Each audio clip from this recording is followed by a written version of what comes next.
এয়া ছাত্ৰ-ছাত্ৰীসকলৰ বাবে পাঠভিত্তিক অনুষ্ঠান ৰেডিঅ' পঢ়াশালী।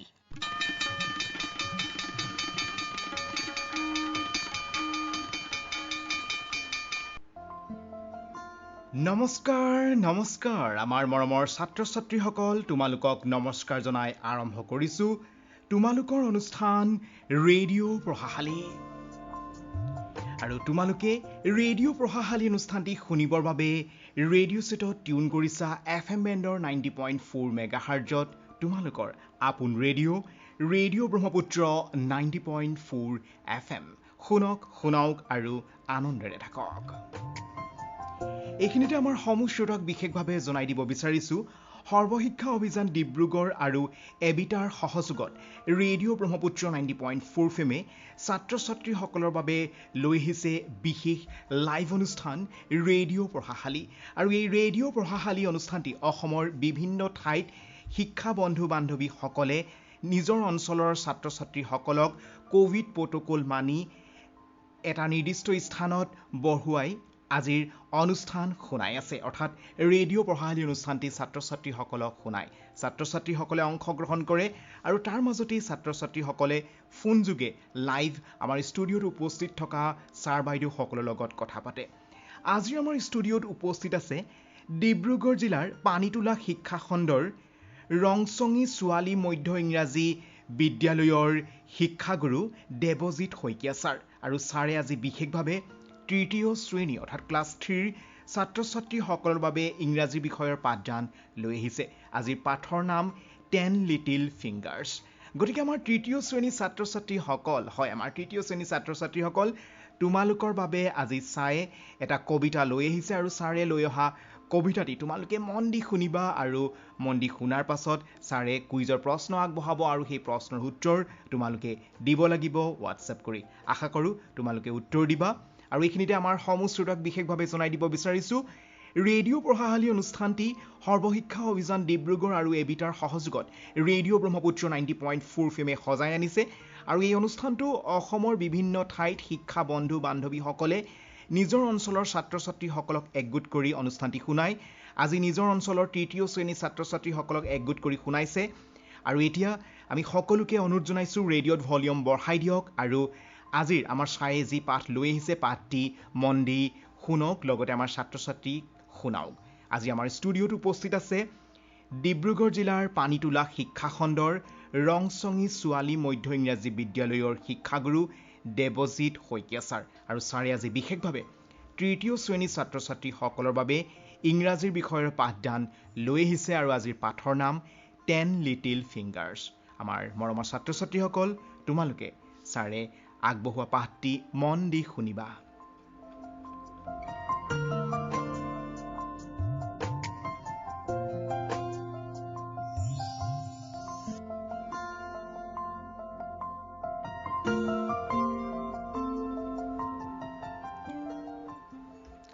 নমস্কাৰ মৰমৰ ছাত্ৰ-ছাত্ৰীসকল, তোমালোকৰ পাঠদান কৰিবলৈ আজি মই ডিব্ৰুগড় জিলাৰ পানীতোলা শিক্ষাখণ্ডৰ চাবুৱা ৰংচঙী ছোৱালী মধ্য ইংৰাজী বিদ্যালয়ৰ পৰা আহিছোঁ।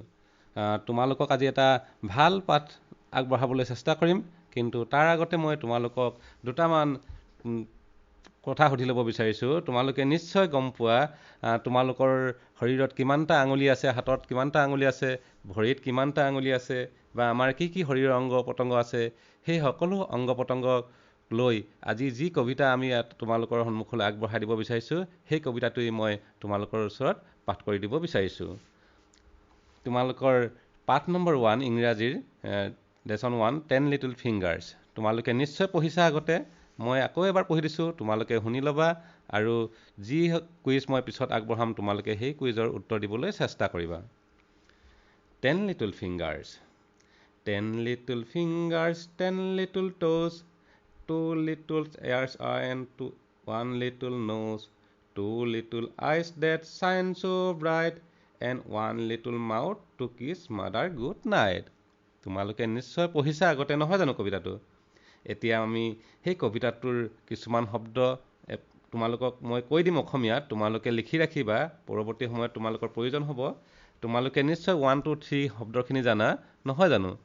1 2 3 আমি তেনেকৈ শব্দ পাইছোঁ নহয় 10 মানে কি বাৰু 10 মানে তোমালোকে নিশ্চয় জানা 10 নহয়নে 10 লিটল ফিংগাৰ্ছ মানে কি আঙুলি নহয় জানো হাতৰ আঙুলিবিলাকক আমি কি বুলি কওঁ ফিংগাৰ্ছ বুলি কওঁ আমাৰ হাতত আঙুলি কিমান আছে মুঠতে 10টা আছে নহয়নে 10 লিটল ফিংগাৰ্ছ আমাৰ সৰু সৰু 10টা আঙুলি আছে 10 লিটল ট'ছ মানে কি বাৰু ট'ছ মানে হৈছে ভৰিৰ আঙুলি আমি 10 লিটলটো আগতে পাইছোৱেই 10 লিটল ট'ছ মানে হৈছে 10টা আমাৰ ভৰিৰ আঙুলি 2 little ears and 1 little nose 2 little ears আমি কিহেৰে শুনো বাৰু আমি কাণেৰে শুনো নহয়নে আমাৰ কাণ কেইখন আছে দুখন কাণ নহয়নে বাৰু আমাৰ সেই দুখন সৰু সৰু কাণক লৈ কবিতাটো ৰচনা কৰা হৈছে and 1 লিটল nose আৰু কেইটা নাক আছে এটা নাক আছে নহয়নে 2 little eyes that shine so bright আমাৰ উজ্জ্বল জিলিকি থকা চকু কেইটা আছে বাৰু দুটা চকু আছে নহয়নে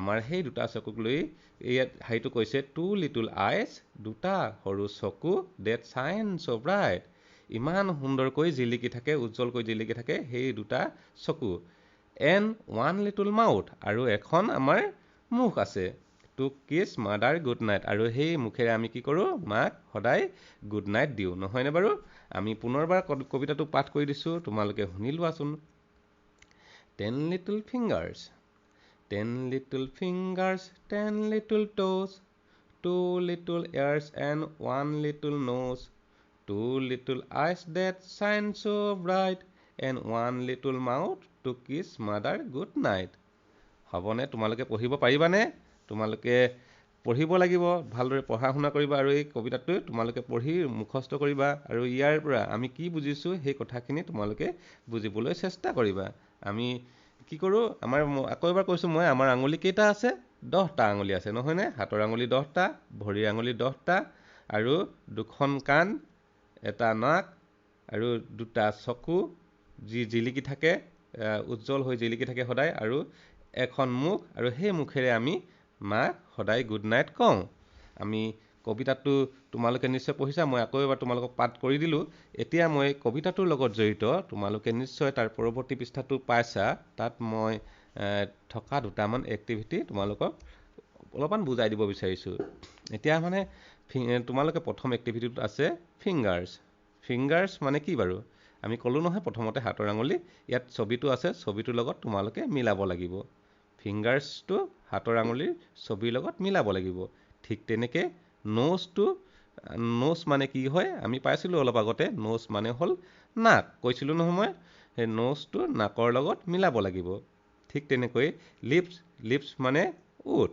লিপছটো আমি ওঠৰ ছবিটোৰ লগত আমি মিলাম আই মানে কি আই মানে ক'লোঁ অলপ আগতে চকু আইএছ কৈছিলোঁ মানে বহু বচনত আছিলে কাৰণে আইএছ কৈছিলোঁ দুটা চকুৰ কাৰণে এতিয়া আমি এটা চকু আছে কাৰণে ইয়াত আই হ'ব সেই আইটোৰ লগত আমি চকুৰ ছবিটোৰ লগত মিলাই দিম ঠিক তেনেকৈ ইয়াৰ মানে কাণ আমি কাণখনৰ ছবিটোলৈ মিলাই দিম এতিয়া তোমালোকে আমি কবিতাটোত যিখিনি শব্দ পালোঁ তাতে কিছুমান ৰাইমিং ৱৰ্ড আছে যিখিনি ৰাইমিং ৱৰ্ড মানে ৰাইমিং মানে হৈছে ছন্দ মিল থকা আমি ধৰি লওক কেট ৰেট মেট তেনেকৈ পাওঁ নহয় এটা ছন্দ থকা ঠিক তেনেকৈ কবিতাবিলাক লিখিবলৈ আমাৰ ছন্দ থকা শব্দবিলাক খুবেই প্ৰয়োজন আৰু ছন্দ থকা শব্দবিলাকে কবিতাটো বৰ সুন্দৰ কৰি তোলে ইয়াতে তোমালোকৰ যি 2 নম্বৰ এক্টিভিটিটো দিয়া আছে তাত ছন্দ থকা কিছুমান শব্দ দিছে তোমালোকে পাইছা ৰ'জৰ ছন্দ থকা শব্দ হ'ব ৰাইমিং ৱৰ্ড হ'ব নোজ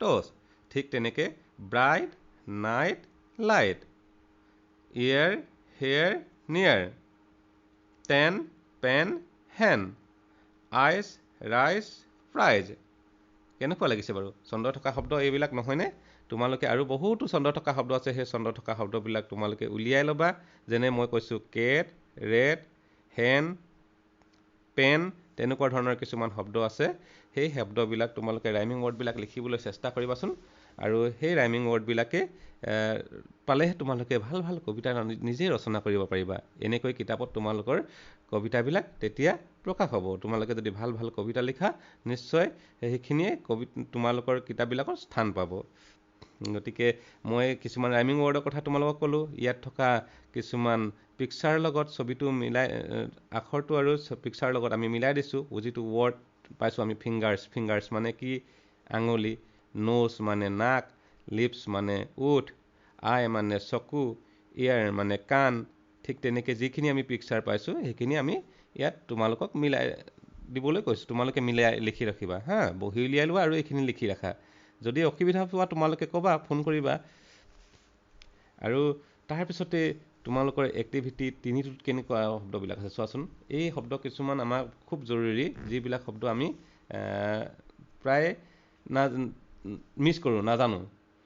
তোমালোকে আমাৰ ধৰি লওক মানুহৰ কেঁচুৱাটোক কি বুলি কয়? আমি বেবী বুলি কওঁ, নহয় জানো? ঠিক তেনেকৈ হাঁহৰ পোৱালিটোক কি বুলি কয়, কুকুৰৰ পোৱালিটোক কি বুলি কয়? আমি যদি মৰমতে কিবা ঘৰত মাতা নাম এটা দি মাতো, কিন্তু আমি কি হ'ল, আমি ইংৰাজীত বা তেনেকুৱাকৈ আমি সেই শব্দবিলাকৰ প্ৰতিটোৰে সৰু সৰু কণ পোৱালিবিলাকৰ নামবিলাক আমি কি কয় প্ৰায় নাজানো। গতিকে তোমালোকে এই এক্টিভিটি 3ত থকা সেই শব্দবিলাকো তোমালোকে চাই লোৱাচোন। মই কৈ দিছোঁ এবাৰ। তোমালোকে ইয়াত ছবিটো ধুনীয়াকৈ লিখা আছে চোৱা। ডাকৰ এইফালে সৰু পোৱালি এটা আছে, ডাকৰ বেবী ডাকটোক কি বুলি কয়? ডাকলিং। আৰু ডগৰ বেবী ডগটোক কি বুলি ক'ব? পাপ্পি। ঠিক তেনেকৈ বেবী কেটটোক কি বুলি কয়? কিটেন। বেবী কাউটোক কাল্ফ। বেবী হৰ্চটোক pony. Baby hen chick. Baby pig piglet. Baby tiger cub. Baby goat kid. তোমালোকে এইখিনি গোটেইখিনি চোৱাচোন। মানে কি হ'ল, আমি ডাক মানে আমি গম পাওঁ হাঁহ, হয় নাই? ছবিটো ধুনীয়াকৈ লিখাই আছে। ছবিটো তোমালোকে চালেই গম পাবা। ডাকৰ পোৱালিটোক মানে হাঁহৰ পোৱালিটোক আমি ডাকলিং বুলি কওঁ। ঠিক তেনেকৈ কুকুৰৰ পোৱালিটোক, কুকুৰ মানে ডগ, নহয় জানো? ডগৰ পোৱালিটোক আমি পাপ্পি বুলি কওঁ। ঠিক তেনেকৈ মেকুৰী মানে কি? কেটৰ পোৱালিটোক মেকুৰীৰ পোৱালিটোক আমি কি কওঁ? কিটেন। আৰু কাউ মানে হৈছে গাই গৰু, নহয় জানো? গাই গৰুৰ পোৱালিটোক গৰুৰ পোৱালিটোক আমি অসমীয়াত যেনেকৈ দমৰা বুলি কওঁ বা দামুৰী বুলি কওঁ, কিন্তু ইংৰাজীত কাল্ফ বুলি কয়। ঠিক তেনেকৈ হৰ্চ মানে হৈছে ঘোঁৰাৰ পোৱালিটোক আমি কি বুলি কওঁ? পন্নী। আৰু হেন মানে হৈছে কুকুৰাৰ পোৱালিটোক আমি চিক বুলি কওঁ। আৰু পিগ মানে হৈছে গাহৰি পোৱালিটোক পিগলেট বুলি কওঁ। টাইগাৰ মানে হৈছে বাঘৰ পোৱালিটোক আমি কাপ বুলি কওঁ। আৰু গট মানে হৈছে ছাগলীৰ পোৱালিটোক আমি কিড বুলি কওঁ।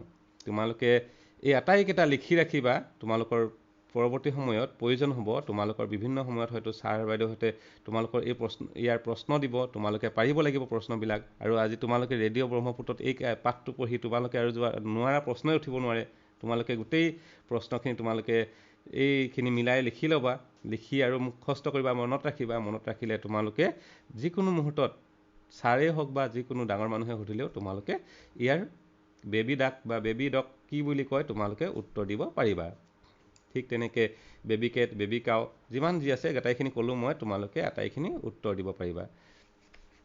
তাৰপিছতে ইয়াত চোৱা, সেই একেটা প্ৰশ্নই তোমালোকৰ 3 নম্বৰ প্ৰশ্নতে 4, 5 নম্বৰত একেখিনিয়ে লিখা আছে। তোমালোকে সেইখিনি মিলাই লিখিব লাগিব। মই সেইখিনি নকওঁ, সেইকাৰণে ইয়াৰ পিছত পৰৱৰ্তী যিটো আছে পাছৰ এক্টিভিটিটো তাত অলপমান মই কৈ দিছোঁ। The cow licks her calf clean. চোৱা, তোমালোকে কি কৈছে নিজে ছবিটোত চাই বুজিব পাৰিবা। মই জাষ্ট অকল পঢ়ি দিছোঁ, তোমালোকে ক'বা, নিজে বুজি চোৱাচোন অলপমান। The chicks sleep under their mothers wings. The duckling sleep with their mother. The mother kisses her baby good night. Baby foxes sleep in a hole. ইয়াত তোমালোকৰ প্ৰশ্নও কেইটামান দিছে। প্ৰশ্নকেইটাৰ উত্তৰ পাবলৈ হ'লে তোমালোকে প্ৰথমতে এইখিনি বুজি ল'ব লাগিব, পঢ়িব পাৰিব লাগিব। দ্য কাউ মানে হৈছে গাই গৰু, মই প্ৰথমতে কৈছোঁ। আৰু কাল্ফ মানে হৈছে দমৰাটো, নহয় জানো? তাৰ পোৱালিটো, কাউৰ পোৱালিটোক কাল্ফ বুলি কয়, মই প্ৰথমতে কৈছোঁ। Licks her clean. The cow licks her calf clean মানে আমাৰ গাইজনীয়ে তাৰ পোৱালিটোক চফা কৰি ৰাখে। কেনেকৈ চফা কৰি ৰাখে? চেলেকি চফা কৰি ৰাখে, হয় নহয়? সদায় চফা কৰি ৰাখে। ঠিক তেনেকৈ the chicks sleep under their mothers wings. আৰু কুকুৰাৰ পোৱালিবিলাক ক'ত শুৱে বাৰু? কুকুৰাৰ পোৱালিবিলাকে ক'ত নিৰাপদে আশ্ৰয় লয়? কুকুৰাৰ পোৱালিবিলাকে সদায় তাৰ মাকৰ পাখিৰ তলত লুকাই থাকে, হয় নহয়? তাৰ মাকৰ পাখিৰ তলত লুকাই শুই থাকে। গতিকে সেইটোৱে কৈছে দা চিক্স মানে হৈছে কুকুৰাৰ পোৱালি। অলপ আগতে কৈছিলোঁ sleep under their mothers wings, তাৰ মাকৰ পাখিৰ তলত শুৱে। ঠিক তেনেকেই মই অলপ আগতে কৈছিলোঁ ডাকলিং মানে কি বাৰু? ডাকলিং মানে মই কৈছিলোঁ নহয় হাঁহৰ পোৱালি। হাঁহৰ পোৱালিবিলাকে কি কৰে? The duckling sleep with their mother, হাঁহৰ পোৱালিবিলাকে মাকৰ লগতে শুৱে, মাকৰ কাষতে শুৱে। গম পাইছানে? ঠিক তেনেকৈ mother kisses her baby good night, মাকবিলাকে তাৰ নিজৰ কেঁচুৱাটোক কি কৰে? সদায় চুমা খাই গুড নাইট বুলি কয়, বা শুৱাই থয়, ধুনীয়াকৈ মৰমেৰে শুৱাই থয়, মৰম কৰি।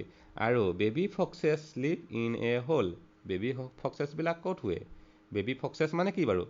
ফক্স মানে হৈছে শিয়াল, আৰু বেবী ফক্সেছ মানে হৈছে শিয়ালৰ পোৱালি বা শিয়ালৰ কেঁচুৱা শিয়ালবিলাক, যিবিলাক সৰু সৰু শিয়াল আছে সিহঁতক বেবী ফক্সেছ বুলি কয়। Baby foxes sleep in a hole. আটাইকেইটা তোমালোকে আকৌ এবাৰ চাই লোৱা। The cow licks her calf clean, the chicks sleep under their mothers wings, the duckling sleep with their mother kisses her baby good night, baby foxes sleep in a hole. গতিকে আটাইকেইটা ধুনীয়াকৈ ইয়াত লিখা আছে, ছবিটো দিয়া আছে, ছবিকেইটা চালে তোমালোকে ধৰিব পাৰিবা। আৰু তাৰপিছতে ইয়াত তলত যিকেইটা প্ৰশ্ন আছে তোমালোকে কৰিব লাগিব। সেইকেইটা মই কৈ দিওঁ নে নিদিওঁ বাৰু? মই কৈয়ে দিছোঁ বাৰু, তোমালোকে কিন্তু লিখি ৰাখিবা। What does the cow do, কাউৱে কি কৰে? গাইজনীয়ে কি কৰিছে? গাইজনীয়ে licks her calf clean, the cow licks her calf clean. ইয়াত প্ৰথমতে যিটো সুন্দৰকৈ বাক্য দিয়া আছে সেই সুন্দৰ বাক্যটোৱে ইয়াৰ উত্তৰ। হোৱাট ডজ দ্য কাউ ডুৰ উত্তৰটো হ'ব the cow licks her calf clean. ঠিক তেনেকৈ বি নম্বৰত দিছে where do the chicks sleep, কুকুৰাৰ পোৱালিবিলাক ক'ত শুৱে? দ্বিতীয় শাৰীটো ধুনীয়াকৈ দিয়া আছে the chicks sleep under their mothers wings, সেই কুকুৰাৰ পোৱালিবিলাক মাকৰ পাখিৰ তলত টোপনি যায়। চি নম্বৰ দিছে with home do the duckling sleep. এতিয়া ডাকলিং মানে কি পাইছিলোঁ অলপ আগতে? ডাকলিং মানে পাইছিলোঁ আমি হাঁহৰ পোৱালি, নহয় জানো? With home the duckling sleep, হাঁহৰ পোৱালিবিলাক কাৰ লগত শুৱে? হাঁহৰ পোৱালিবিলাক তাৰ মাকৰ লগত শুৱে, নহয় জানো? The duckling sleep with their mother, হাঁহৰ পোৱালিবিলাকে তাৰ মাকৰ লগতেই শুৱে।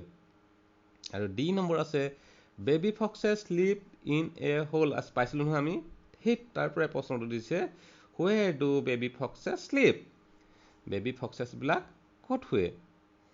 শিয়ালৰ পোৱালিবিলাক বা সৰু কেঁচুৱা শিয়ালবিলাক ক'ত শুৱে? সৰু কেঁচুৱা শিয়ালবিলাক বা শিয়ালৰ পোৱালিবিলাক এটা গুহাত শুৱে বা গাঁতত শুৱে, নহয় জানো? In a hole, baby foxes sleep in a whole.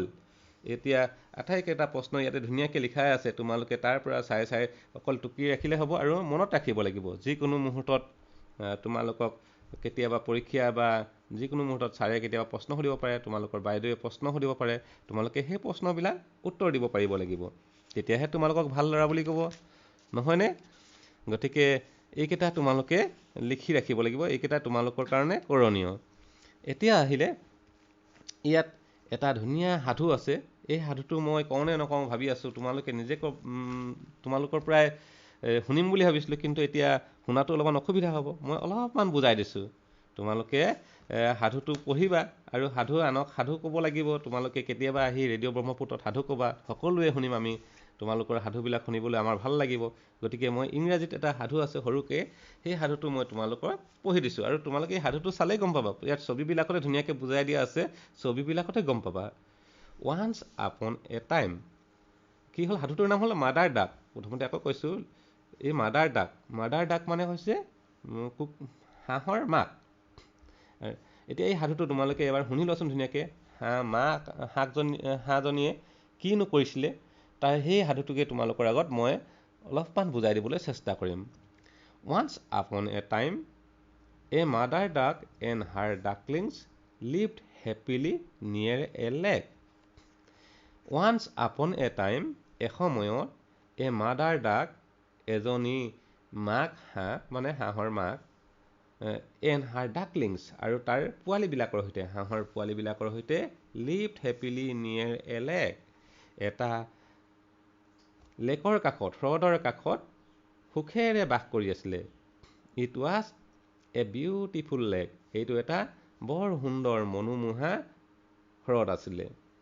Mother duck took her duckling every day to the lake মাক হাঁহজনীয়ে সদায় তাৰ পোৱালিবিলাকক সেই লেকটোলৈ লৈ যায়। She and her ducklings love to swim in the cool water of the lake. সেই তাই আৰু তাৰ পোৱালিবিলাকে সেই লেকৰ ঠাণ্ডা পানীখিনিত হ্ৰদৰ ঠাণ্ডা পানীখিনিত সাঁতুৰি খেলি থাকে। তেওঁলোকে বৰ ভাল পায় সাঁতুৰি। সেইকাৰণে সদায় মাক হাঁহজনীয়ে পোৱালিবিলাকক লৈ হ্ৰদটোলৈ যায়। One morning they were playing near the lake. Suddenly they heard the cry of a fox. এদিনাখন সিহঁতে সেই লেকটোৰ পাৰত খেলি আছিলে। কোনে কোনে খেলি আছিলে? হাঁহজনী আৰু হাঁহৰ পোৱালিকেইটাই ডাক এণ্ড দ্য ডাকলিংছ গোটেইকেইজনে তাত কি হ'ল লেকটোৰ পাৰতে সিহঁতে খেলি আছিলে। Suddenly they heard the cry of a fox. সেই সময়তে এটা শিয়ালৰ কান্দোন শুনিবলৈ পালে সিহঁতে। শিয়ালে কেনেকৈ কান্দে তোমালোকে জানা ন? হোৱাকৈ হোৱা দিয়ে হয় নাই শিয়ালৰ কান্দোন শুনি হাঁহকেইটাই কি কৰিব বাৰু এতিয়া? হাঁহৰ পোৱালি আৰু ডাক এণ্ড ডাকলিঙে তাত চৰি আছিলে। ডাক এণ্ড দ্য ডাকলিং হাঁহ আৰু হাঁহৰ পোৱালিবিলাকে তাত খেলি আছিলে হ্ৰদৰ পাৰত। আৰু যেতিয়া শিয়ালৰ মাত শুনিবলৈ পালে এতিয়া তেওঁলোকে কি কৰিব? তেতিয়া মাদাৰ ডাকজনীয়ে কয় ইটছ এ ফক্স। মাক হাঁহজনীয়ে কৈছে এইটো দেখোন শিয়াল এতিয়া চিঞৰিছে হোৱাকৈ হোৱা দিছে। তেতিয়া মাক হাঁহজনীয়ে ক'লে শিয়াল আহিছে, কম লেটছ ৰান এৱে। তেতিয়া কি হ'ল শিয়ালটো দূৰৰ পৰা মাতটো শুনাৰ লগে লগে মাকে ক'লে ব'লা আমি দৌৰো। সিহঁতে পলাব লাগিব নহয়। এতিয়া পলালে এতিয়া কি হ'ল শিয়ালেতো সিহঁতক ধৰি খাব। এতিয়া কি কৰিব তোমালোকে ভাবাচোন। ছবিটোত তোমালোকে দেখিছা পিছফালে শিয়াল এটা আহি আছে আৰু মাক হাঁহজনীয়ে পিছফালে ঘূৰি দৌৰি আছে। পোৱালি হাঁহকেইটা আগে দৌৰিছে, চবেই পিছফালে চাই দৌৰিছে। কি কৰিব এতিয়া? হাঁহকেইটাক খাই থ'ব নেকি বাৰু? তোমালোকে ভাবা অলপমান। পিছফালে আমি তাৰ পিছতে পঢ়ি আছোঁ। শিয়ালটোৱে খাই দিব নেকি বা হাঁহ আৰু হাঁহৰ পোৱালিকেইটাক? Mother duck was worried. Mother ডাকজনী হাঁহ পোৱালিকেইটাৰ মাকজনীয়ে ভয় খালে। এতিয়া কি কৰিব? Her duckling could not fly. তাৰ পোৱালিকেইটাইতো উৰিব নোৱাৰে। হাঁহৰ পোৱালিকেইটাই উৰিব পাৰিব জানো? সিহঁতৰ পাখি গজাই নাই হয় নহয়, সৰু পোৱালি হৈ আছে। গতিকে এতিয়া মাদাৰ ডাকজনীয়ে কি কৰিব চিন্তা কৰিছে তাই, উপায় পোৱা নাই। She thought for a while and said to them, quick, rush to the lake at once. তেতিয়াই মাদাৰ ডাকজনীয়ে ক'লে quick rush to the lake at once. এতিয়াই তোমালোকে হ্ৰদটোৰ মাজলৈ নামি যোৱা। সিহঁতেতো বামত চৰি আছিলে নহয় জানো, পাৰত চৰি আছিলে। গতিকে হাঁহজনীয়ে পোৱালিকেইটাক লগে লগে পানীলৈ যাবলৈ ক'লে। পানীলৈ দৌৰি যোৱা বা পানীলৈ বেগাই যোৱা। হাঁহৰ পোৱালিকেইটাক পানীলৈ বেগাই যাবলৈ ক'লে। কিয় ক'লে বাৰু পানীত বেগাই যাবলৈ? পানীৰ মাজত তেতিয়া ফক্সটো যাব নোৱাৰিব হয় নহয়, দ হ্ৰদ হয়। গতিকে সেই লেকটোৰ পানীতটো ফক্সটো নামিব নোৱাৰিব। সেয়েহে ভাবিলে হাঁহজনীয়ে পোৱালিকেইটাক বেগাই পানীলৈ যাবলৈ দিলে। এতিয়া কি হ'ল বেগাই গ'লেওতো পোৱালিকেইটাক পাই যাব যদি শিয়ালটোৱে যদি পিছফালৰ পৰা দৌৰি আহে। তেতিয়া কি কৰিব? মাদাৰ ডাকজনীয়ে আকৌ বেলেগ এটা কথা চিন্তা কৰিছে। Then mother duck walked away from the duckling and dragged her wings as if she was hurt. Mother duck walked away from the ducklings. Mother ডাকজনীয়ে হাঁহৰ মাকজনীয়ে হাঁহৰ পোৱালিকেইটাৰ পৰা আঁতৰি আহিলে। আৰু পোৱালিকেইটাক বেগাই যাবলৈ ক'লে সিফালে পানীৰ ফাললৈ। And dragged her wings as if she was hurt. আৰু কি হ'ল? তাই এটা অভিনয় কৰিলে হাঁহজনীয়ে। কি অভিনয় কৰিলে বাৰু? তাই পাখিকেইখন একদম ঝাপকে ঝপলিয়াই দিছে। কি কাৰণে? কাৰণ তাই যাতে দুখ পাইছে। তাই যদি পাখিকেইখন দুখ পাইছে বুলি ভাবিলে শিয়ালকেইটাই কি কৰিব? ডাঙৰ হাঁহটো খাবলৈ আহিব, পাখিকেইটা দুখ পাইছে, ই উৰিব নোৱাৰে, আগলৈ যাব নোৱাৰে। সেইটো বুলি ভাবি শিয়ালটোৱে মাকৰ ওচৰলৈ আহিব, মাকক খাম বুলি। পোৱালিকেইটাক খাবলৈ নাযাব, তেতিয়া ডাঙৰ বস্তুটো খাবলৈতো হেঁপাহটো বেছি আছে শিয়ালটোৰ, গতিকে পোৱালিকেইটাই তেতিয়ালৈ পানী পাবগৈ, নহয় জানো? দ্য ফুলিছ ফক্স ফ'ল'ড হাৰ, আৰু মূৰ্খ শিয়ালটোৱে সেই ডাঙৰ হাঁহজনীৰ মাক হাঁহজনীৰ পিছে পিছে দৌৰি আহিল, কাৰণ তাইতো উৰিব পৰা নাই, যাব পৰা নাই, তাই দুখ পোৱাৰ দৰে কৰি দেখাইছে, গতিকে দুখ পাই আছে এইজনী হাঁহ খাবলৈ পাই যাম বুলি। এতিয়া শিয়ালটোৱে তাইৰ পিছে পিছে আহিলে, ডাঙৰ হাঁহজনীৰ পিছে পিছে আহিলে, মাক হাঁহজনীৰ পিছে পিছে। Mother duck walk very fast and took the fox far away, আৰু মাদাৰ ডাকজনী, যিজনী হাঁহৰ মাকজনী, এইবাৰ জোৰেৰে খোজকাঢ়িলে। তাই কিন্তু এতিয়ালৈকে উৰি যোৱা নাই, কাৰণ কিয় উৰি যোৱা নাই? তাই উৰি গ'লে আকৌ পোৱালিকেইটালৈ যাব নহয় শিয়ালটোৱে, গতিকে জোৰেৰে দৌৰ মাৰিলে আৰু শিয়ালটোৰ পৰা ভালেমান আঁতৰলৈ গুচি গ'ল। আৰু তেতিয়ালৈকে কি হ'ল? ডাকলিংবিলাকে, হাঁহৰ পোৱালিবিলাকে পানীৰ মাছ ভাগ পালেগৈ, পানীৰ কিনাৰত নহয়, কাষত নহয়, তেতিয়া মাছ পালেগৈ, আৰু শিয়ালটোৱে যাতে ধৰিব নোৱাৰে, নিৰাপদ ঠাই এটা পাই গ'ল, মাকে গম পালে। After that mother duck return to her ducklings, আৰু তেতিয়া মাদাৰ ডাকজনীয়ে, হাঁহৰ মাকজনীয়ে তাৰ পোৱালিকেইটাৰ ওচৰলৈ উভতি গ'ল। কেনেকৈ উভতি গ'ল? The ducklings were happy to see her. কেনেকৈ উভতি গ'ল? তোমালোকে ছবিটোত দেখিছা নহয়, তোমালোকে কোৱাচোন। নিশ্চয় হাঁহজনী উৰি গুচি গ'ল, হয় নহয় বাৰু? উৰি পোৱালিকেইটাৰ কাষ পালেগৈ, আৰু পোৱালিকেইটাই মাকক কাষত পাই বৰ ভাল পালে, আৰু দে ৱেৰ ছেফ, আৰু সিহঁত সকলোৱে নিৰাপদ হ'ল, সকলোৱে বাচি গ'ল। দে স্বাম ইন দ্য লেক এগেইন, আৰু সিহঁতে পুনৰ পানীত সাঁতুৰিবলৈ ধৰিলে, পানীত খেলিবলৈ ধৰিলে। কি কৰিব তেতিয়া শিয়ালটোৱে? দ্য ফক্স ৱেণ্ট এৱে ছেডলি, আৰু শিয়ালটোৱে তাৰ পৰা দুখ মনেৰে আঁতৰি গ'ল। তোমালোকে কি পালা সাধুটোত? হাঁহৰ মাকজনীয়ে তাৰ পোৱালিকেইটাক বচাবলৈ বিভিন্ন ধৰণৰ উপায় অৱলম্বন কৰিলে, নহয়নে প্ৰথমতে? আৰু দ্বিতীয় কথাটো কি হ'ল? হাঁহবিলাক, আমি প্ৰথমতে গম পালোঁ যে হাঁহৰ মাক হাঁহজনীক ডাক বুলি কয়, আৰু পোৱালিবিলাকক ডাকলিং বুলি কয়, সেইটো কথা গম পালোঁ। হাঁহে কি কৰে? হাঁহে পানীত সাঁতুৰি ভাল পায়, আৰু পাৰতো চৰে, হয় নহয়? আৰু শিয়ালে কি খায় বাৰু? শিয়ালে হাঁহ কুকুৰা এইবিলাকেই খায়, নহয় জানো? আৰু সেই শিয়ালে হাঁহ কুকুৰা খাই কাৰণে হাঁহটো পাই খাবলৈ আহিছিলে, কিন্তু শিয়ালটোৱে খাব পাৰিলে জানো? নাই, শিয়ালটোৱে তাক খাব নোৱাৰিলে, কাৰণ মূৰ্খ শিয়ালটোৱে দুখ পাইছে বুলি হাঁহজনীৰ কাষলৈ যাওঁতে পোৱালিকেইটা পানীৰ মাছ পালেগৈ, আৰু হাঁহজনী বেগাইত গৈ শিয়ালটোৰ পৰা আঁতৰি আহিল, আৰু তাৰপিছত উৰি গৈ মাক হাঁহজনীও পোৱালিকেইটাৰ কাষ পালেগৈ। গতিকে ইমান পৰে আমি সাধুটোৰ পৰা মাকৰ মৰমবিলাক, মাকে পোৱালিবিলাকক কেনেকৈ মৰম কৰে, সকলো মাকে মৰম কৰে, তোমালোকৰ মাহঁতেও তোমালোকক মৰম কৰে, নহয় জানো? সকলো মাকে মৰম কৰে পোৱালিবিলাকক, আৰু সেইকাৰণে মাক হাঁহজনীয়ে কেনেকৈ পোৱালিবিলাকক বচালে সেইটো কথাই আমি প্ৰথমতে গম পালোঁ ইয়াৰ পৰা, আৰু শিয়ালটো পিছত দুখ মনে আঁতৰি গ'ল, সেইখিনি কথা আমি গম পালোঁ। ভাল লাগিলেনে সাধুটো? নিশ্চয় ভাল লাগিলে। তোমালোকে এনেকুৱা সুন্দৰ সুন্দৰ সাধু প্ৰস্তুত কৰিবা, তোমালোকে ইংৰাজীতেই হওক অসমীয়াতেই হওক সাধু লিখিবলৈ চেষ্টা কৰিবা, আৰু কেতিয়াবা ৰেডিঅ' ব্ৰহ্মপুত্ৰত তোমালোকৰ সাধুবিলাকো আমি শুনিবলৈ পাম বুলি আশা ৰাখিছোঁ। এতিয়া পৰৱৰ্তী কেইটামান ইয়াৰ এক্টিভিটি আছে, এই এক্টিভিটিকেইটা তোমালোকে কৰিবা। মই সিমান কৈ নিদিওঁ চাগে, তাকে ভাবিছোঁ তোমালোকে নিজে কৰিবা। ইয়াত কিছুমান ভালেকেইটা এক্টিভিটি আছে, আটাইকেইটা এক্টিভিটি আজিয়ে মই কৈ নিদিওঁ, তোমালোকে কিন্তু নিজে কৰিবলৈ চেষ্টা কৰিবা।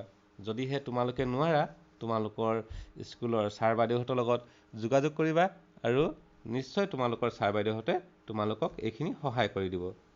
এতিয়া আমি আজিৰ পাঠটোত কি কি শিকিলোঁ? তোমালোকক মই পুনৰবাৰ আকৌ প্ৰথমৰ পৰা আহিছোঁ, কি কি শিকিলোঁ। আমি প্ৰথমতে কবিতাটো পঢ়িছিলোঁ, নহয় জানো? তোমালোকে কবিতাটো পঢ়িয়ে থাকা ঘৰত, আৰু সেইটোৱেই তোমালোকে সুৰ লগাই পঢ়িবা, আৰু তাৰ যদি কিবা শব্দ বুজি নোপোৱা মই আকৌ এবাৰ কৈ দিম নেকি তোমালোকক? আকৌ এবাৰ মই পঢ়িয়ে দিছোঁ, আৰু মই অসমীয়াটো আকৌ এবাৰ বুজাই দিছোঁ শব্দকেইটা। তোমালোকে প্ৰথমতে ছবিটোত চোৱা, মাকজনী আছে, আৰু ওচৰত সৰু ল'ৰা এটা আছে, সৰু ল'ৰাটোৱে মাকক চুমা খাই গুড নাইট কৈছে, নহয় জানো? আমি ইয়াত গম পালোঁ, ইয়াত যিটো মাকক সৰু ল'ৰাটোৱে গুড নাইট কোৱা কথাখিনি আমি গম পালোঁ। এতিয়া তাকেই কওঁ, এতিয়া 10 লিটল ফিংগাৰ্ছ কবিতাটো আমি আকৌ এবাৰ পঢ়ি দিছোঁ, তোমালোকে শুনি লোৱা। 10 little fingers. 10 little fingers, 10 little toes, 2 little ears and 1 little nose, 2 little eyes that shine so bright, and 1 little mouth to kiss mother good night. কেনেকুৱা লাগিলে? তোমালোকে পঢ়িবাচোন। মই শব্দবিলাক অসমীয়াত আকৌ ক'ব লাগিব নেকি? আকৌ এবাৰ কৈ দিছোঁ বাৰু, শুনিয়ে লোৱা। 10 মানে হৈছে 10, নহয় জানো? আমি সংখ্যাবিলাক পাওঁ নহয়, 1 2 3 4 5 6 7 8 9 10। আমাৰ আঙুলি কেইটা আছে? হাতত আঙুলি আমাৰ 10টা আছে। 10 লিটল ফিংগাৰ্ছ, আমাৰ সৰু সৰু 10টা আঙুলি আছে। 10 লিটল ফিংগাৰ্ছ, 10 লিটল ট'জ। এতিয়া 10 লিটল ট'জ মানে কি? ট'জ মানে হৈছে ভৰিৰ আঙুলি। 10 মানেতো গম পালোঁ 10টা, লিটল মানে সৰু, আমাৰ 10টা সৰু ভৰিৰ আঙুলিও আছে। 2 little ears and 1 little nose. আমাৰ ears মানে কি কৈছিলোঁ মই? কাণ, নহয়নে? আমাৰ কাণ কেইখন আছে? 2 little ears, আমাৰ 2খন সৰু কাণ আছে। and 1 little nose, আৰু এটা আমাৰ নাক আছে। 2 little eyes that shine so bright. 2 little eyes, 1 2, 2 মানে হৈছে 2টা, eyes মানে হৈছে চকু, আইৰ পৰা EYE, সেইটো হ'ল আই, আৰু বহু বচনত যিহেতু 2টা আছে গতিকে ই আইএছ হৈ গৈছে। আমি ইয়াত চোৱা 10 লিটল ফিংগাৰ্ছ পাইছোঁ, চবতে এছ এটা এটা লগাই দিছে। বহু বচনত এছ লাগে কিছুমান ঠাইত, কিছুমানত ES লাগে। 2টাতকৈ বেছি হ'লে, এটা হ'লে সদায় একবচন, আৰু এটাতকৈ বেছি হ'লে সেইখিনি বহু বচন বুলি কওঁ। ইংৰাজীত প্লুৰেল নাম্বাৰ বুলি কয়। তোমালোকে ডাঙৰ হ'লে পাবা, সদ্যহতে তোমালোকে জানি থোৱা। এটাতকৈ বেছি থাকিলে আমাৰ বহু বচন হ'লে অলপমান নামটো সেইটো সলনি হৈ যায়, সংখ্যাটো, শব্দটো। তোমালোকে জানা নহয়, গৰুবোৰ, মানুহবোৰ যেতিয়া আমি বেছি থাকে তেনেকৈ বোৰ লগাই দিওঁ বা বিলাক লগাই দিওঁ। গৰুবিলাক, কিতাপবিলাক, তেনেকৈ কওঁ নহয়, কলমবিলাক, তেনেকৈ কওঁ নহয়। গতিকে ঠিক তেনেকৈ ইংৰাজীটো এছ বা ES লাগে। সেইকাৰণে 2 লিটল ears হৈছে এছ এটা লাগি গৈছে। 2 লিটল eyes হৈছে আইৰ পিছত এছ লাগি গৈছে, eyes that shine so bright. shine মানে হৈছে জিলিকি থকা, so bright, bright মানে উজ্জ্বল, ইমানেই উজ্জ্বল যে সি জিলিকি থাকে। কি উজ্জ্বল বাৰু? আমাৰ চকুবিলাক, নহয় জানো? আমাৰ 2টা চকু আছে, সেই 2টা চকু ইমানেই উজ্জ্বল যে জিলিকি থাকে। and 1 little mouth to kiss mother good night. আৰু এটাই আমাৰ মুখ আছে, মুখ এখনেই আছে, নহয় জানো? সেইকাৰণে চোৱা, ইয়াত মাউথ এছ লগাই দিয়া নাই, মাউথহে কৈছে, মুখ কাৰণ এখন আছে। to kiss mother good night, আৰু আমি সেই মুখেৰে কি কৰোঁ? মাক আমি গুড নাইট বুলি কওঁ। গতিকে তোমালোকে এই কবিতাটো পঢ়িবা ঘৰত, বাৰে বাৰে পঢ়িবা আৰু মনত ৰাখিবা, লিখিবলৈ চেষ্টা কৰিবা, আৰু তেতিয়াহে তোমালোকে কবিতাটোৰ আটাইখিনি বস্তু আয়ত্ব কৰিব পাৰিবা। মই ইমানখিনি কৈছোঁ, আৰু কিবা যদিহে থাকে তোমালোকৰ পৰা অলপ পিছতে প্ৰশ্ন সুধিম, বা তোমালোকে যিবিলাক প্ৰশ্ন সুধিবা মই সেইখিনি তোমালোকক উত্তৰ দিবলৈ চেষ্টা কৰিম।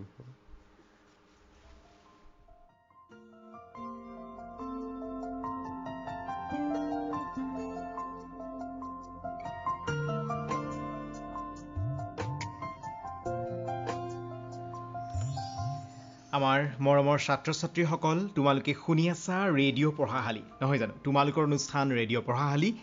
আৰু আজি তোমালোকৰ বাবে পাঠ আগবঢ়াই আছে ডিব্ৰুগড় জিলাৰ পানীতোলা শিক্ষা খণ্ডৰ ৰংচঙী ছোৱালী মধ্য ইংৰাজী বিদ্যালয়ৰ শিক্ষাগুৰু দেৱজিৎ শইকীয়া ছাৰে। আৰু ছাৰে আজি বিশেষভাৱে তৃতীয় শ্ৰেণীৰ ছাত্ৰ ছাত্ৰীসকলৰ বাবে ইংৰাজীৰ বিষয়ৰ পাঠদান লৈ আহিছে, আৰু আজিৰ পাঠৰ নাম 10 লিটিল ফিংগাৰ্ছ। আৰু এইখিনিতে আমাৰ সমূহ শ্ৰোতাক বিশেষভাৱে জনাই দিব লাগিব, সৰ্বশিক্ষা অভিযান ডিব্ৰুগড় আৰু এবিটাৰ সহযোগত ৰেডিঅ' ব্ৰহ্মপুত্ৰ 90.4 FM ছাত্ৰ ছাত্ৰীসকলৰ বাবে লৈ আহে লাইভ অনুষ্ঠান ৰেডিঅ' পঢ়াশালী। ৰেডিঅ' পঢ়াশালী অনুষ্ঠানৰ জৰিয়তে ষ্টুডিঅ'ত উপস্থিত থকা শিক্ষাগুৰুসকলে লাইভ ছাত্ৰ ছাত্ৰীসকলৰ বাবে পাঠ আগবঢ়ায়, আৰু সেই পাঠ আমাৰ অসমৰ বিভিন্ন প্ৰান্তত শিক্ষা বন্ধু বান্ধৱীসকলে নিজৰ অঞ্চলৰ ছাত্ৰ ছাত্ৰীসকলক একগোট কৰি, কোভিড প্ৰট'কল মানি একগোট কৰি ছাত্ৰ ছাত্ৰীসকলক অনুষ্ঠানটি শুনায়, আৰু ছাত্ৰ ছাত্ৰীসকলে সেই অনুষ্ঠানত অংশগ্ৰহণ কৰে। আমি কিছু সময় পাছতেই কেইবাগৰাকীও ছাত্ৰ ছাত্ৰীৰ সৈতে আমি কথা পাতিম ফোন যোগে, কিন্তু তাৰ আগতে আমি ছাৰৰ বাবে মাইক্ৰফোন আগবঢ়াই দিম আৰু ছাৰে বিশেষভাৱে আজি যি পাঠ আগবঢ়ালে তোমালোকৰ বাবে, হয় আজি পাঠ তোমালোকৰ বাবে যি আগবঢ়ালে সেই পাঠটিৰ ওপৰত ভিত্তি কৰি কুইজৰ প্ৰশ্ন লৈ আহিছে আৰু তোমালোকে সেই কুইজৰ প্ৰশ্নৰ উত্তৰ দিব লাগিব হোৱাটছএপ কৰি। আৰু উত্তৰ কিদৰে দিব লাগিব জানাই, এবাৰ কৈ দিছোঁ। প্ৰথমে লিখিবা কাগজখনত একেবাৰে ওপৰত আজিৰ তাৰিখটো, তাৰপাছত তোমাৰ নাম লিখিবা, বিদ্যালয়খনৰ নাম লিখিবা, তুমি কোনখন জিলাৰ সেয়া লিখিবা। তাৰপাছতে 1 নম্বৰ লিখি 1 নম্বৰ প্ৰশ্নৰ উত্তৰ, 2 নম্বৰ লিখি 2 নম্বৰ প্ৰশ্নৰ উত্তৰ, 3 নম্বৰ লিখি 3 নম্বৰ প্ৰশ্নৰ উত্তৰ লিখিবা। আৰু সেই কাগজখন ধুনীয়াকৈ ফটো মাৰিবা, ফটো মাৰি হোৱাটছএপ যোগে আমালৈ পঠাই দিবা। আমাৰ নম্বৰটো 9954489439, হয় 9954489439। আৰু এটা কথা মনত ৰাখিবা, যেতিয়া কাগজত লিখিবা কাঠ পেঞ্চিলে নহয় কলমে লিখিবা, কাৰণ ফটো মাৰোঁতে কাঠ পেঞ্চিলে লিখিলে আখৰবিলাক আমি ভালদৰে ধৰিব নোৱাৰোঁ বা ভালদৰে দেখা নাপাওঁ, গতিকে কলমে লিখিবা, তেতিয়া আমি স্পষ্টকৈ ধৰিব পাৰিম। আৰু শুদ্ধকৈ উত্তৰ দিব পাৰিলেই তোমালোকৰ নাম ঘোষণা কৰিম আমাৰ সমূহ শ্ৰোতাৰ আগত। আৰু এতিয়া আমি ছাৰৰ বাবে মাইক্ৰফোন আগবঢ়াই দিছোঁ, ছাৰে তোমালোকৰ বাবে প্ৰশ্ন আগবঢ়াব, তোমালোকে লিখি ল'বা।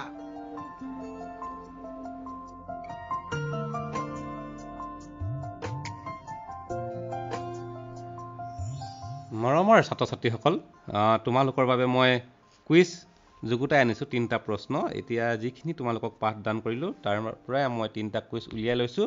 তোমালোকে আমাৰ ছাৰে কৈ দিয়াৰ দৰে এতিয়া যেনেকৈ কৈছিলে তোমালোকে তেনেকৈ উত্তৰবিলাক দিবা। মই বৰ সহজ 3টা কুইজ তোমালোকৰ বাবে যুগুতাই আনিছোঁ, তোমালোকে লিখি লোৱা। 1 নম্বৰ প্ৰশ্নটো হৈছে how many toes do you have? How many toes do you have? How many toes do you have? লিখিছা? আমি 2 নম্বৰটো কৈছোঁ, What is called to baby cow?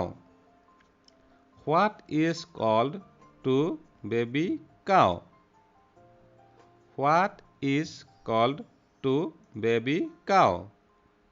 নিশ্চয় লিখিছা? 3 নম্বৰত আছে, Where did the baby foxes sleep? Where did the baby foxes sleep? বৰ সহজ প্ৰশ্ন, তোমালোকে আকৌ লিখি লোৱা। Where did the baby foxes sleep? 3টা প্ৰশ্ন মই আকৌ এবাৰ কৈ দিছোঁ। প্ৰথম প্ৰশ্নটো হৈছিলে How many toes do we have?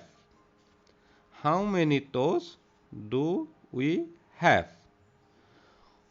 Number 2, what is called to baby cow? What is called to baby cow?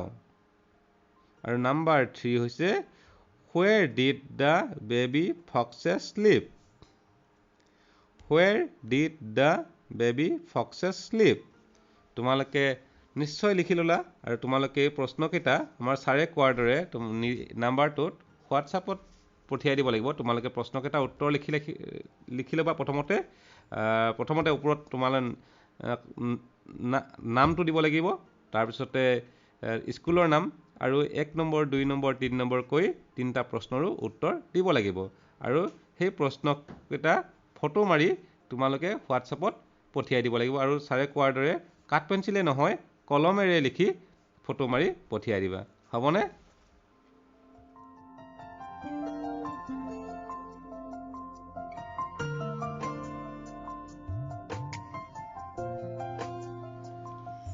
আৰু আমাৰ ছাত্ৰ ছাত্ৰীসকল, আশা কৰোঁ তোমালোকে আমাৰ প্ৰশ্নৰ উত্তৰ দিবা, তেতিয়া ভাল লাগিব। আৰু শুদ্ধকৈ উত্তৰ দিব পাৰিলেই আমি তোমালোকৰ নাম ঘোষণা কৰিম ৰেডিঅ'ত। কেনে লাগিব? ৰেডিঅ'ত নিজৰ নামটো শুনি বহুত ভাল লাগিব ন? গতিকে উত্তৰ দিবা।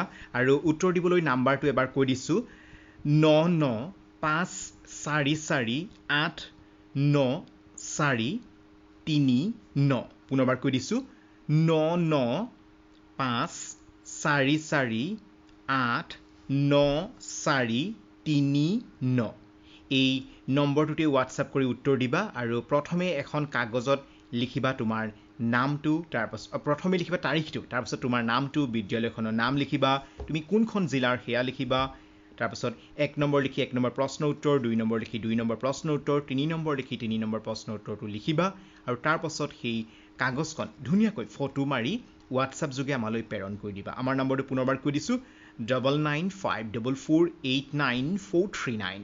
অসমীয়াত কৈ দিছোঁ 9954489439।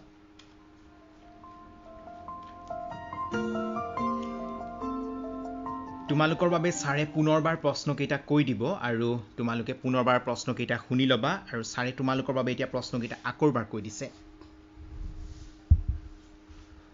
মই প্ৰশ্নকেইটা আকৌ কৈ দিছোঁ। 1 number, how many toes do you have? How many toes do you have? 1 নম্বৰ লিখিলা। Number 2, what is called to baby cow?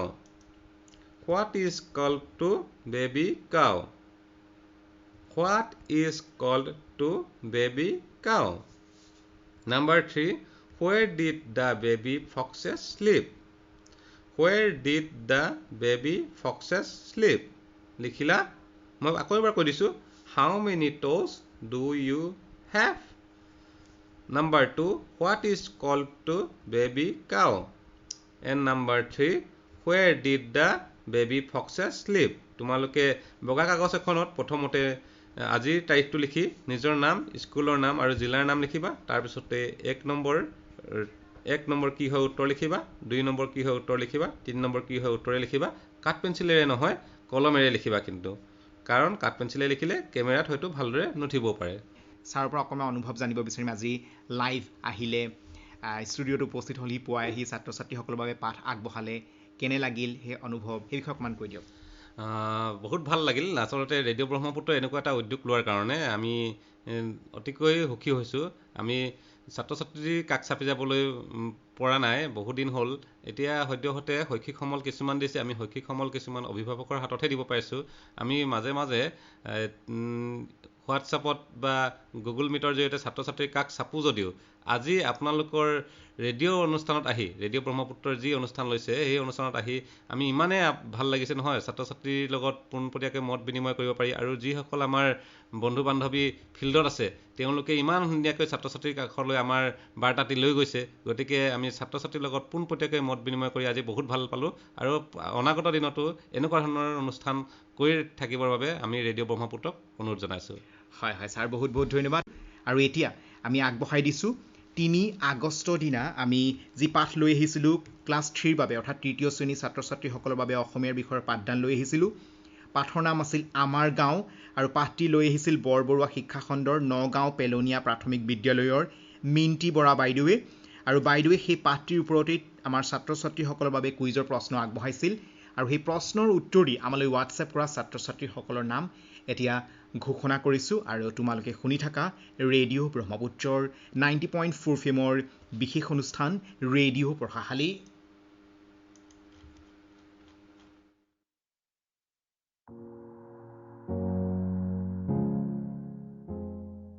মৰমৰ ছাত্ৰ ছাত্ৰীসকল, এতিয়া ঘোষণা কৰিব লৈছোঁ 3 আগষ্টৰ দিনা তোমালোকৰ বাবে আগবঢ়াই দিয়া কুইজৰ প্ৰশ্নৰ উত্তৰ দি আমালৈ হোৱাটছএপ কৰা ছাত্ৰ ছাত্ৰীসকলৰ নাম। 3 আগষ্টৰ দিনা তোমালোকৰ বাবে অসমীয়াৰ বিষয়ৰ পাঠ লৈ আহিছিল বৰবৰুৱা শিক্ষাখণ্ডৰ নগাঁও পেলনীয়া প্ৰাথমিক বিদ্যালয়ৰ শিক্ষাগুৰু মিণ্টি বৰা বাইদেৱে।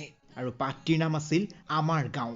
আৰু সেই আমাৰ গাঁও পাঠটিৰ ভিত্তিতে বাইদেৱে তোমালোকৰ বাবে কুইজৰ প্ৰশ্ন আগবঢ়াইছিল। আৰু কুইজৰ প্ৰশ্নৰ উত্তৰ দি আমালৈ হোৱাটছএপ কৰা ছাত্ৰ ছাত্ৰীসকলৰ নাম এতিয়া ঘোষণা কৰিব লৈছোঁ। লক্ষীমতী LP স্কুলৰ তৰামাই বানাই, ঐশ্বৰ্য বানাই আৰু বৰ্ণিতা বানাই। মিলিজুলি প্ৰাথমিক বিদ্যালয়ৰ দেৱজিৎ বাগটি, দুৰ্গা তাঁতী, ৰমেশ বাগটি আৰু ববিতা তাঁতী। দুতুলাগড় চাহ বাগিচা প্ৰাথমিক বিদ্যালয়ৰ পোহৰ। মাঘেৰিটা জাতীয় বিদ্যালয়ৰ নিবেদিতা সোনা। দিহিং চাহ বাগিচা প্ৰাথমিক বিদ্যালয়ৰ আলফাৰ্ড হৰপল। খনিকৰ চাহ বাগিচা প্ৰাথমিক বিদ্যালয়ৰ শিৱম কুৰ্মী, হেমন্ত কৰ্মকাৰ, সীমান্তি কৰ্মকাৰ আৰু দীপসা মুৰা। ডিকম চেঁচা প্ৰাথমিক বিদ্যালয়ৰ ৰণ মুৰা, অৰুণ মুৰা, অঞ্জন কিয়া কেউট, ইষ্টিলা, বনিতা খেৰিয়া, অনিশা মুৰা, শিৱা কেউট, জিয়া কৰ্মকাৰ, বিকাশ ওৰাং, ঋষিকা পাটৰ, পৰিস্মিতা পাটৰ, সিদ্ধাৰ্থ ভূমিজ, সোণাক্ষী ৰাজুৱাৰ, অমৃত বাউৰী, নিমিতা পাটৰ, চন্দিনী ভূমিজ, কাবেৰী পাটৰ, নীতিশ মুৰা, বিচিত্ৰ পাটৰ, অনিশা পাটৰ আৰু জ্যোতিষ মাঝি। দিকম বিদ্যাপীঠ প্ৰাথমিক বিদ্যালয়ৰ বিৰাজ মুৰা, শংকৰ খেৰীয়া, নিথিক, বীৰ মুৰা, বিৰাজ তাঁতী, পৃথ্বীৰাজ মুৰা। হলংহাবি চাহ বাগিচা প্ৰাথমিক বিদ্যালয়ৰ নেহা চামাদ, শিৱানী বাগটি আৰু দীপামণি মুৰা। তৰাজান মজলীয়া বিদ্যালয়ৰ ৰেখা খেৰীয়া। পথালিবাম চাহ বাগিচা প্ৰাথমিক বিদ্যালয়ৰ তন্ময় কালন্দী। দিকম জাতীয় বিদ্যালয়ৰ জেকি উৰাং। নলবাৰী হাজং প্ৰাথমিক বিদ্যালয়ৰ পৰিস্মিতা হাজং আৰু মধুস্মিতা হাজং। ৰাজগড় প্ৰাথমিক বিদ্যালয়ৰ চাহিল পাটনায়ক আৰু বিবেক গোৱালা।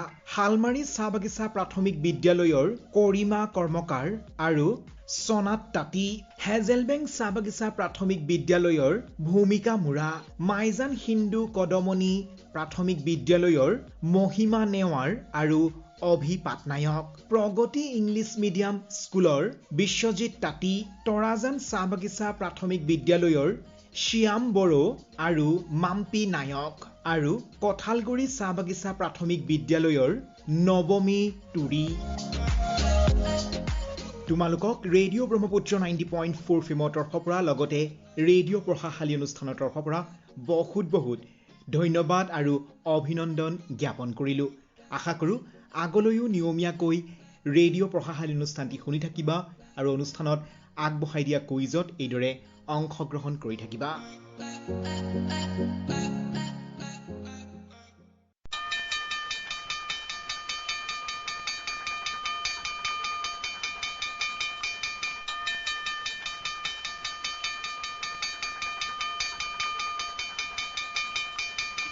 এয়া ছাত্ৰ ছাত্ৰীসকলৰ বাবে পাঠভিত্তিক অনুষ্ঠান ৰেডিঅ' পঢ়াশালী।